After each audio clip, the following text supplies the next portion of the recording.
Good morning, 10th class students. So first of all, I have to give some information regarding your syllabus. As CBSE has announced the new syllabus, uh, most of the topics have cut it down. But thank God, the topic that we have discussed, it means the chapter number first and second, there is no topic which is cut it down. So that will remain as it is. हमें कोई ऐसा चीज़ नहीं है कि हमने extra पढ़ा है. All the things are there. Only the detection will start from the chapter number 3rd that we have discussed, metal and non-metal. यहाँ से detection start हुआ है. I will share the PDF of your syllabus with you. ठीक है. इसमें कौन कौन से टॉपिक हैं जो कट डाउन हुए वो मैं आपको बाद में बता दूंगी when we just move.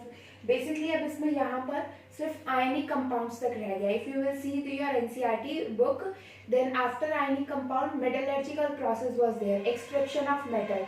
That topic will cut it down. Only up to ionic compound आपका रह गया. उसके बाद आपका chapter number 4 है.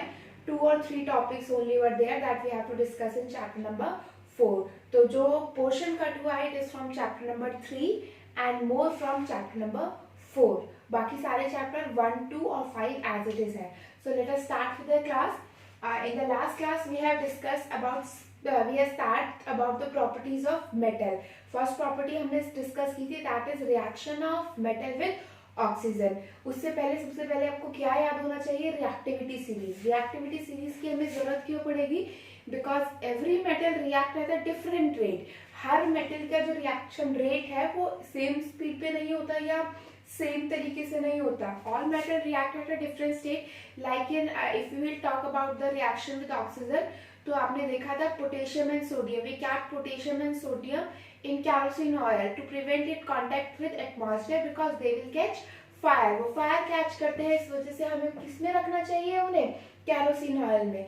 इन द सेम वे जब आप मैग्नीशियम को हीट करते हैं ऑक्सीजन की प्रेजेंस में तो मैग्नीशियम बर्न होने लगता है. लेकिन जब आप आयरन को हीट करते हैं ऑक्सीजन की प्रेजेंस में तो वो बर्न ना होकर सिर्फ रेड हॉट होता है. ठीक है. तो अलग अलग एलिमेंट का अलग अलग नेचर है रिएक्ट करने का. That will based on the reactivity series. तो नेक्स्ट हम चलते हैं reaction of metal with water. In the last class I have given you a brief introduction about this reaction. What was the reaction? The reaction was when a metal react with water, it will form metal oxide plus H2. metal oxide plus H2 ये main reaction है. And if this metal oxide is dissolved in water, अगर ये metal oxide किस में dissolve होगा? water में. Then metal hydroxide will form. क्या form होगा उस केस में? metal hydroxide. अगर आप इस reaction को add करो, it means two step reaction है. In the first step metal react with water to form metal oxide, and in the second step if this metal oxide is soluble in water then only this reaction will take place. अगर soluble होगा water में तभी second step होगा, otherwise यहीं तक form होगा. और अगर आप इन दोनों रिएक्शन को अलग अलग देखो तो इन दोनों रिएक्शन को ऐड करो. जब आप इन दोनों रिएक्शन को ऐड करोगे तो ये कट डाउन हो जाएंगे. तो बेसिकली क्या बचेगा? Metal plus water. मैं इसे 2H2O नहीं लिख रही अभी because it will depend on the reaction. It will form metal hydroxide plus H2. तो ये हमारी रिएक्शन है. ये तीन रिएक्शन है जो हमें बहुत बार देखने को मिलती हैं. तो ये तीनों रिएक्शन एक साथ ही, कुछ नहीं है. कहीं कहीं के पर सिर्फ फर्स्ट रिएक्शन मिलेगी. That will depend on the nature of the metal कि उसका ऑक्साइड वाटर में सॉल्युबल है या नहीं. अगर उसका ऑक्साइड वाटर, ये आपने फर्स्ट चैप्टर में पढ़ ही लिया है, सेकंड चैप्टर में sorry, about the basic oxide which are alkali nature. तो जो ऑक्साइड वाटर में डिसॉल्व हो जाए जैसे सोडियम का, कैल्शियम का, मैग्नीशियम का, पोटेशियम का, ये सारे क्या होंगे? ये सारे सिंपल रिएक्शन शो करेंगे. बट जैसे कॉपर का हो गया, आयरन का हो गया, एल्यूमिनियम का हो गया, ये इजीली वाटर में डिसॉल्व नहीं होता. तो ये सिर्फ यहाँ तक वाले रिएक्शन शो करेंगे. तो अब हम चलो कुछ एग्जांपल देखते हैं. जैसे सपोज करो मैं एक एग्जांपल लिख रही हूँ. Potassium plus water. Potassium plus water. First of all अगर आप कहो तो ये K2O प्लस H2 बनाएगा. उसके बाद ये पोटेशियम का oxide, this oxide is soluble in water to form KOH. और आपको जो रिएक्शन मिलेगी लिखी हुई वो क्या मिलेगी? इन दोनों रिएक्शन को ऐड करो. It will form K2K plus ये 2H2 हो गया it give KOH plus H2। तो आपको ये वाली रिएक्शन लिखी हुई मिलेगी बुक में, बट एक्चुअल में होता है क्या, it is a 2-step reaction. First oxide is form and in the second step oxide will dissolve in water to form potassium hydroxide. तो सिंपल सी चीज है, अगर आपको सोडियम के साथ पोटेशियम, कैल्शियम, मैग्नीशियम इन मेटल के साथ रिएक्शन लिखनी है तो आप direct metal plus water, metal hydroxide plus hydrogen gas लिख दीजिए। बट अगर रिएक्शन आयरन, एल्यूमिनियम, जिंक और कॉपर, आयरन, एल्यूमिनियम और जिंक की आती है तो आप रिएक्शन ये वाली लिखेंगे, क्योंकि उनके ऑक्साइड वाटर में डिसॉल्व नहीं होते। तो चलिए अब हम आगे चलते हैं। ऐसे सेम सोडियम की रिएक्शन होगी, सेम आपकी पोटेशियम की होगी, ठीक है। अब हम इनकी रिएक्टिविटी की बात करते हैं, तो जरा मैंने आपको रिएक्शन तो बता दिया, अब बट मैं कंपेयर करती हूँ reactivity. Sodium and potassium and sodium, these are highly reactive. क्या होते हैं? Highly reactive. In fact the reaction is highly exothermic, और इवन ये कोल्ड वाटर के साथ भी रिएक्ट कर जाते हैं। किसके साथ भी रिएक्ट कर जाते हैं? कोल्ड वाटर के साथ। Basically the reaction will depend on the temperature also, ठीक है। तो जनरली हम कहते हैं कि जब आपका टेम्परेचर कम होता है तो रिएक्शन रेट कम होता है। उसमें यह है, टेम्परेचर कम होगा तो मॉलिक्यूल्स की काइनेटिक एनर्जी कम होगी, उन्हें मूवमेंट में प्रॉब्लम होगी, मतलब वो स्टिफ रहेंगे। और अगर ये पोटेशियम अपना स्टिफ रहा, वाटर अलग स्टिफ रहा, तो उन दोनों के बीच में रिएक्शन नहीं होगी। रिएक्शन कब पॉसिबल है? तब ज्यादा से ज्यादा मूवमेंट हो। मूवमेंट किस पे डिपेंड करता है? It will depend on the temperature. तो basically sodium and potassium are so highly reactive towards the water. In fact the reaction is highly exothermic, बहुत ज्यादा हीट रिलीज होती है। और जो हीट रिलीज होती है, हमने इस रिएक्शन में देखा, इसमें क्या होता है, जब आप इसे रिएक्ट करते हो तो H2 बनता है। क्या बनता है? H2। तो जो आपकी हीट रिलीज होती है, that will sufficient to for catching fire of hydrogen. जो आपकी हीट रिलीज हुई है, that heat is sufficient, that will makes up hydrogen to catch fire. तो बेसिकली हम कहते हैं सोडियम पोटेशियम बर्न हो रहा है, सोडियम पोटेशियम बर्न नहीं होता। सोडियम पोटेशियम वाटर के साथ रिएक्ट करके it will form hydroxide and hydrogen gas. That hydrogen gas accept the heat and will burn। जो हाइड्रोजन गैस बर्न होने लगती है, जिस वजह से हम कहते हैं मेटल बर्न होता है। तो सिंपल है, सोडियम पोटेशियम को हम कैरोसिन ऑयल में इसलिए भी रखते हैं ताकि उसका एटमॉस्फेयर से कांटेक्ट हटे, क्योंकि एटमॉस्फेयर में ऑक्सीजन के साथ साथ वाटर भी प्रेजेंट है। उसके बाद रिएक्टिविटी आती है आपकी मैग्नीशियम, कैल्शियम की, ठीक है। कैल्शियम आपका कोल्ड वाटर के साथ इतना इजीली रिएक्ट नहीं करता, उसके लिए रूम टेम्परेचर वाला वाटर चाहिए। अगर रूम टेम्परेचर आपने वाटर लिया है तो उसके साथ अगर आप वाटर को रिएक्ट कराओगे कैल्शियम को, तो calcium hydroxide plus hydrogen gas बनेगी। ये रिएक्शन भी एक्सोथर्मिक होती है, मतलब पर इतना ज्यादा हीट रिलीज नहीं होता कि आपका हाइड्रोजन गैस बर्न होने लगे। तो calcium does not burn on reacting with water। तो again it is based on their reactivity. अगर आपको रिएक्टिविटी सीरीज याद हो, मैंने आपको एक लाइन बताई थी, please stop calling me a zebra करके एक रिएक्टिविटी सीरीज बनाई थी चैप्टर नंबर 1 में। वहां आप देखो तो सबसे ज्यादा जो आपकी रिएक्टिविटी होती है दैट इज पोटेशियम, फिर सोडियम, ठीक है, उसके बाद आपका कैल्शियम। तो जैसे जैसे आपकी रिएक्टिविटी सीरीज में मेटल आप नीचे की तरफ आते जाओगे, रिएक्टिविटी डिक्रीज होती चली जाएगी। जैसे हमने यहाँ देखा, sodium potassium highly reactive toward the cold water, calcium cold water के साथ इजीली रिएक्ट नहीं करता, इसलिए इसके लिए सिंपल हमें रूम टेम्परेचर पर रहिए। और एक चीज और होती है बेटा, वो क्या होती है, सपोज करो मैंने यहाँ पर, ये मेरा कैल्शियम मेटल है, ठीक है, यहाँ पर क्या रखा हुआ है मेरा, नीचे कैल्शियम मेटल लिया हुआ है मैंने, और मैंने इसमें क्या पॉर किया, वाटर, ठीक है, वाटर पॉर किया मैंने, this is my calcium atom metal, और मैंने इसमें वाटर पॉर किया। होता क्या है, जब हम देखते हैं कि बर्न तो करते ही करते हैं, ये हमें सोडियम और पोटेशियम में भी देखने को मिलता है। जैसे आप सोडियम को पानी में फेंकते हैं तो सोडियम फ्लोट करने लगता है वाटर पे। बर्न तो होता ही होता है, बर्न होगा, लेकिन उससे पहले आपको थोड़ा सा वो फ्लोट करता हुआ दिखाई देगा। उसका फ्लोट होने का रीजन क्या होता है? In the same way when you will add water to the calcium metal, तो कैल्शियम जो है वो फ्लोट करने लगता है सरफेस पे। उसका रीजन क्या है? उसका रीजन ये है, जब आप वाटर ऐड करते हो कैल्शियम में तो हाइड्रोजन गैस इवॉल्व होती है। अब होता क्या है, हर एक कैल्शियम पार्टिकल्स के सराउंडिंग में हाइड्रोजन गैस आएगी। क्या आएगी? Hydrogen gas. मीन्स पार्टिकल को, जो आपकी कैल्शियम के पार्टिकल है उसके सरफेस पर हाइड्रोजन गैस स्टिक हो जाएगी। और गैस तो क्या होती है, लाइट होती है, तो गैस तो ज्यादा तेजी से मूव करती है, गैस तो बाहर जाने की कोशिश करती है ना, because of high kinetic energy.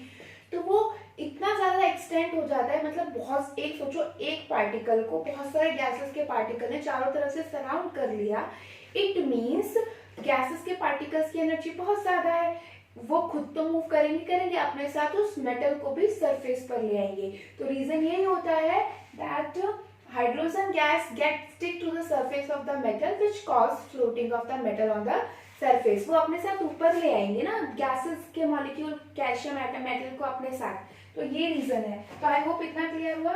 Sodium potassium highly reactive, react with cold water. Calcium does not react, generally does not react with cold water, इसके लिए रूम टेम्परेचर चाहिए। नेक्स्ट आपका आता है मैग्नीशियम। मैग्नीशियम रिएक्ट करता है हॉट वाटर के साथ। Reaction I will share in the notes, ठीक है, बट नोट्स में ना भी शेयर हो, यू मस्ट नो कि आप रिएक्शन कैसे लिखोगे। Magnesium plus water, magnesium hydroxide plus H2 gas.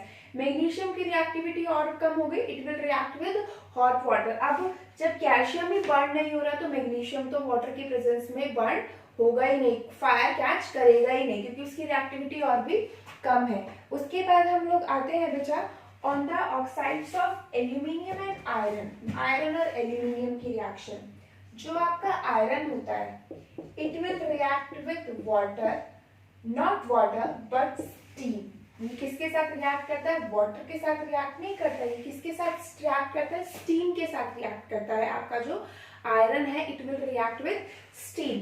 और बेसिकली इसे रिएक्ट किस तरीके से किया जाता है, रिएक्ट इसे इस तरीके से किया जाता है, एक्टिविटी दी हुई है आपकी एक बुक में कि एक ग्लास रॉड होती है आपकी प्रॉपर, ठीक है, इस तरीके से एक रॉड है, ग्लास ट्यूब है, यहाँ पर हम ग्लास वूल रखते हैं, it is glass wool. Glass wool absorbed in moisture, absorbed in moisture या सोक्ड इन मॉइस्चर। बेसिकली क्या होता है, इसे सोक्ड किया जाता है मॉइस्चर में। अब आपको लगेगा ये ग्लास की वूल क्या होती है, सही, कांच होता है ना ग्लास, उसकी वूल होती है। वूल मतलब आपको देखने में बिल्कुल ऐसा लगेगा जैसे आप नॉर्मल हम कॉटन यूज करते हैं, वूल हमारी नॉर्मल जो रहती है, बट अगर आप उसे टच करोगे it will just pin up in your hand, इतनी ज्यादा वो शार्प होते हैं उसके क्रिस्टल, तो हमें लगता कॉटन जैसा है, वूल जैसा है, बट बेसिकली वो होती है किसकी, ग्लास वूल की, that will absorb moisture in it, ठीक है। अब जब आप इसे हीट करते हो, ठीक है, जब आप इसे हीट करते हो इस ग्लास ट्यूब को which will contain glass wool, और यहाँ पर हम एक ब्लॉक रख देते हैं आयरन का जो हमें हीट करना है, क्या करना है, हीट। तो जब आप इसे हीट करोगे, यहाँ पर एक हम लैंप यहाँ लगाते हैं, जब हम इसे हीट करते हैं तो इस ग्लास वूल में से जो वाटर है वो इवेपोरेट होता है, हीटअप होता है, यानी गैसेस फॉर्म में चेंज होता है, and this gases form will react with iron. और इस केस में जो आपका कंपाउंड बनेगा that is not iron hydroxide, that is only iron oxide Fe3O4 plus H2। iron hydroxide FeOH हो रहा है इसलिए नहीं बनता because Fe3O4 does not dissolve in water, ये वाटर में डिजोल्व नहीं होता। सेम रिएक्शन एल्यूमिनियम की है, aluminium also react with steam, not with hot water और cold water because of their low reactivity. तो ये भी किसके साथ रिएक्ट करेगा, स्टीम के साथ, aluminium to form aluminium oxide that is Al2O3। तो ये आपकी रिएक्शन हो गई। तब जो आपकी रिएक्टिविटी बेसिस पे हमने देखा sodium potassium react even with cold water, calcium normal temperature पे वाटर के साथ रिएक्ट करता है form hydroxide, magnesium react with hot water to form hydroxide plus H2 gas, iron, aluminium and zinc they will react with steam, not hot or cold water, they will react with steam to form their oxide। iron oxide बनाएगा, aluminium oxide और zinc क्या बनाएगा, zinc oxide। In fact अगर मैं aluminium की बात करूं, aluminium room temperature, aluminium ordinary condition पे तो वाटर के साथ रिएक्ट ही नहीं करता, एल्यूमिनियम को रिएक्ट कराने के लिए बहुत ज्यादा टेंडेंसी हमें चाहिए। ये आपको याद होगा, I have discussed it in the reaction with oxygen also, कि एल्यूमिनियम के ऊपर एक प्रोटेक्टिव लेयर बन जाती है जो उसे फर्दर रिएक्ट होने से रोकती है। तो ये आपका रीजन है एल्यूमिनियम के और भी कम रिएक्टिव होने का, because of the protective layer that will form on the surface of aluminium. तो आपको करना क्या है, you have to just think about the reactivity series. आप रिएक्टिविटी सीरीज अपने माइंड में रखो और उस रिएक्टिविटी के सीरीज के बेसिस पे आप सारी बना लोगे। जैसे अगर मैं स्टार्टिंग करती हूँ,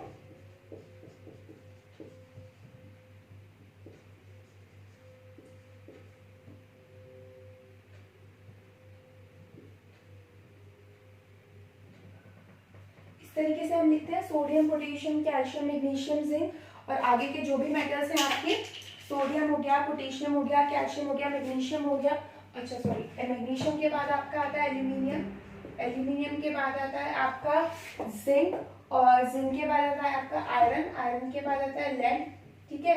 उसके बाद हम हाइड्रोजन को इंट्रोड्यूस करते हैं, लेड के बाद हाइड्रोजन आएगा, लेड के बाद आपका क्या आएगा हाइड्रोजन, फिर आएगा कॉपर, उसके बाद और भी मेटल है, ठीक है। तो ये रिएक्टिविटी सीरीज है, हाईली रिएक्टिव, लो रिएक्टिव। तो आप देखो पोटेशियम सोडियम इजीली रिएक्ट कर गए, कैल्शियम थोड़ा कंडीशन हमें चेंज करना पड़ा, magnesium react with hot water, aluminium, zinc और आयरन ये स्टीम के साथ रिएक्ट करते हैं, लेड भी बहुत कम रेट पे रिएक्ट करता है। When we talk about copper, yes copper does not react with water, does not react with water. आपको देखने से पता चल रहा होगा copper lie below hydrogen in the reactivity series. अब इसका हाइड्रोजन का यूज कहाँ है आप देखिए, कॉपर का काम क्या है, ठीक है। ये अगर रिएक्शन होती तो आपका Cu2O प्लस H2 बनता, ठीक है, बट ये रिएक्शन होती नहीं है। अब क्यों नहीं होती वो देखिए, कॉपर का काम क्या है, copper have to displace hydrogen from H2O। Copper को हाइड्रोजन को क्या करना पड़ेगा, डिस्प्लेस करना पड़ेगा, तभी तो H2 बनेगा। बट वहां पर देखो copper lies below hydrogen in the reactivity series, so that's why due to low reactivity of copper then hydrogen ion और H प्लस आयन, या आप H एटम को कह सकते हो, it will not displace H2 from H2O। वो H2 को displace नहीं कर पाएगा वाटर में से, क्योंकि उसकी रिएक्टिविटी क्या है, कम। ये चीजें तो हमने पढ़ी हुई है रिएक्टिविटी सीरीज के बारे में। तो because of the low reactivity of copper then hydrogen, it will not displace H2 from H2O, तो वो वाटर के साथ रिएक्ट नहीं करता। तो I hope that reaction of metal with water is clear to you. अब हम पढ़ते हैं, अब हमने देखा, अभी हमने देखा कि जब हम रिएक्शन विद वाटर पढ़ते हैं तो आपके ऑक्साइड्स बनते हैं, ठीक है। ऑक्साइड्स और हाइड्रोक्साइड दोनों बन रहे हैं। ऑक्साइड्स अगर हाइड्रोक्साइड बन रहे हैं, अगर ऑक्साइड्स आपके हाइड्रोक्साइड में कन्वर्ट हो रहे हैं, तो it means this are basic compound. कैसे कंपाउंड है वो, बेसिक। एंड जनरली हम कहते हैं जो मेटल के ऑक्साइड्स होते हैं वो क्या होते हैं, बेसिक नेचर के, because they will turn red litmus to blue. लेकिन एक और नेचर होता है बेसिक के साथ साथ, दैट इज एम्फोटेरिक। अब ये एम्फोटेरिक क्या होता है, एम्फो का मतलब होता है ड्वेल होना, दो नेचर शो करना, एम्फोटेरिक दो नेचर शो करना। एम्फोटेरिक का मतलब है behave as acid as well as base, behave as acid and base, दोनों की तरह बिहेव भी करते हैं कुछ ऑक्साइड। एग्जाम्पल मैं आपको दे रही हूँ, Al2O3 and zinc oxide. These are the oxide which are known to be amphoteric in nature. Amphoteric oxide are the oxides which will behave as a base as well as an acid, that will depend on the condition. और basic oxide तो आपको पता है soluble होते हैं water में to form alkali, जैसे Na2 हो गया, KOH हो गया। अब हम जरा बात डिटेल में इसकी, हमने ऑलरेडी बात सेकंड चैप्टर में की हुई है। हम एम्फोटेरिक ऑक्साइड्स की बात करते हैं। जैसे मैंने एग्जांपल अभी आपको दिया Al2O3, ठीक है। जब मैं Al2O3 की रिएक्शन HCl के साथ करती हूँ विच इज एन एसिड, तो मुझे मिलता है AlCl3 plus water. This is aluminum chloride. Just remember this thing. You have to write down the name of each and every compound, whether it is mentioned in the notes or not. Aluminum chloride, it is a salt. This aluminum chloride is a salt. अब आपने reaction अगर पढ़ी हो कि acid किसी ऐसे component के साथ रिएक्ट करे so that it will form salt and water, तो कब फॉर्म होता है salt and water एसिड के केस में, when a acid react with a base, तब एक एसिड किसी बेस के साथ रिएक्ट करता है, then only salt plus water will be formed. It means when on reacting with an acid, किसी भी एसिड के साथ जब आप Al2O3 को रिएक्ट करते हो, it will form act as a basic compound. किसकी तरह एक्ट करेगा, बेसिक कंपाउंड की तरह। दूसरी इसकी रिएक्शन हमने देखी बेस के साथ, क्या हमने देखी इसकी रिएक्शन, बेस के साथ हमने इसकी रिएक्शन देखी। जब हमने इसकी रिएक्शन को किसी बेस के साथ देखा तो भी हमें एक सॉल्ट मिला और उसके साथ साथ क्या मिला, वाटर। सॉल्ट के साथ ही हमें दोबारा से क्या मिला है, वाटर मिला है। अब हम देखते हैं कि इसकी रिएक्शन क्या होगी सॉल्ट प्लस वाटर की। वेट वेट वेट,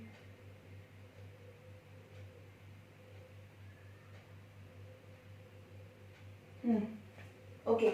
तो जब हम इसकी रिएक्शन को पढ़ेंगे, जब हमें Al2O3 की रिएक्शन बतानी है that how this is basic और एम्फोटेरिक, तो हम ये चीजें कैसे बताएंगे। तो अब आप देखोगे जब हम इसकी रिएक्शन करते हैं तो भी बनता है Na2AlO2 plus H2O and the name of this compound is sodium aluminate. इसका नेम क्या है कंपाउंड का, sodium aluminate and this is also a salt. अब यहाँ पर देखो जब एसिड के साथ रिएक्ट किया तो भी सॉल्ट वाटर फॉर्म हुआ, इट मींस ये कंपाउंड कैसा होगा, बेसिक। लेकिन जब हमने इसे बेस के साथ रिएक्ट किया तो इसने भी क्या फॉर्म किया, salt and water. It means वो किस तरीके से बिहेव कर रहा होगा, it will behave as a acidic compound. तो I hope that this is clear to you कि हमने कितना पढ़ा है। बेसिकली हमें ये रिएक्शन मेटल के ऑक्साइड्स में ही पढ़नी थी, तो मैंने यहाँ पर दोबारा से डिस्कस करती है मेटल के ऑक्साइड सोडियम एल्यूमिनेट, ये दोबारा से मैंने डिस्कस कर दिया NaOH2। तो ये आपकी रिएक्शन हो गई, रिएक्शन ऑक्साइड्स हो गए, हाइड्रोक्साइड हो गए, इतना कंप्लीट हो गया। एम्फोटेरिक क्या होते हैं कंपाउंड, कौन से एग्जांपल है, you have to write down the reaction of amphoteric nature of zinc oxide also, zinc oxide का भी आपको लिखना है, ठीक है। अब हम नेक्स्ट चलते हैं बेटा, reaction with N acid, reaction with dilute acids, reaction with dilute acids. जैसे मेटल की रिएक्शन, आप किसी भी मेटल को ले लो, उसकी रिएक्शन आपको डाइल्यूट एसिड्स के साथ दिखानी है। जैसे मैं मैग्नीशियम ले लूं plus HCl, it will form MgCl2 plus H2। whenever a metal react with acid, salt plus H2 gas is formed। क्या फॉर्म होता है, salt plus H2।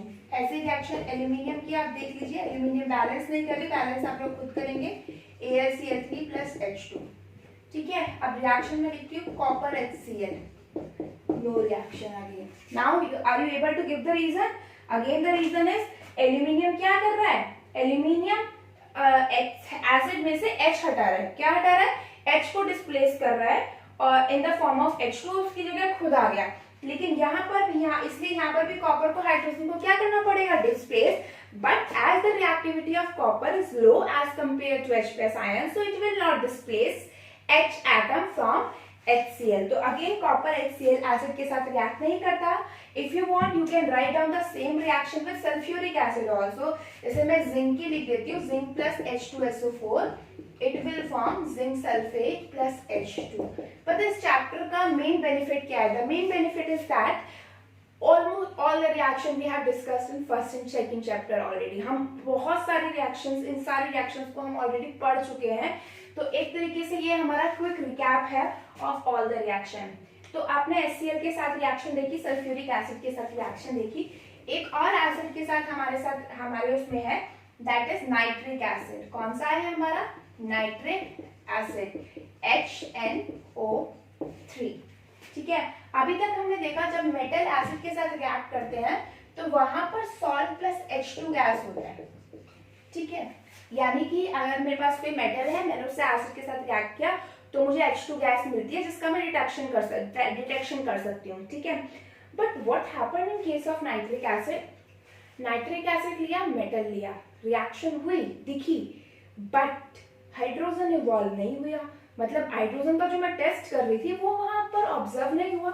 It means hydrogen gas does not evolve with nitric acid. इस case में if you are going to take nitric acid, H2 will not evolve, H2 evolve नहीं होती। अब इसका reason क्या पता है आपको, H2 इवॉल्व क्यों नहीं होती, सिंपल रीजन है।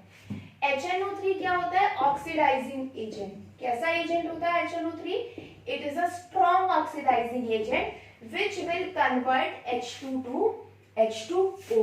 यानी H2 evolve, H2 form तो होता है, but as soon as the H2 will form, because of the oxidizing nature of nitric acid, this will convert H2 to H2O। इसलिए हाइड्रोजन गैस नाइट्रिक एसिड के साथ evolve नहीं होती।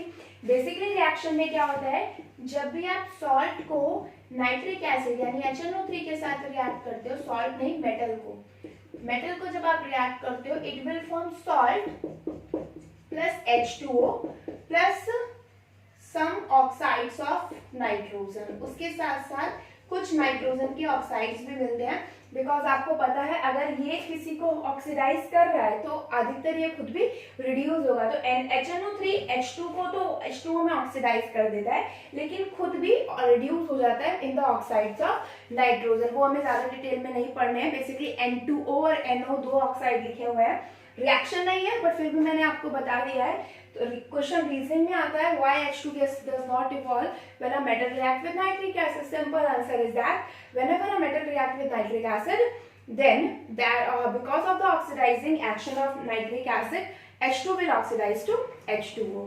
ऐसे दो मेटल हैं जो H2 इवॉल्व करते हैं, that is magnesium and manganese. But for the evolution of H2 gas, we will need a very dilute solution of nitric acid.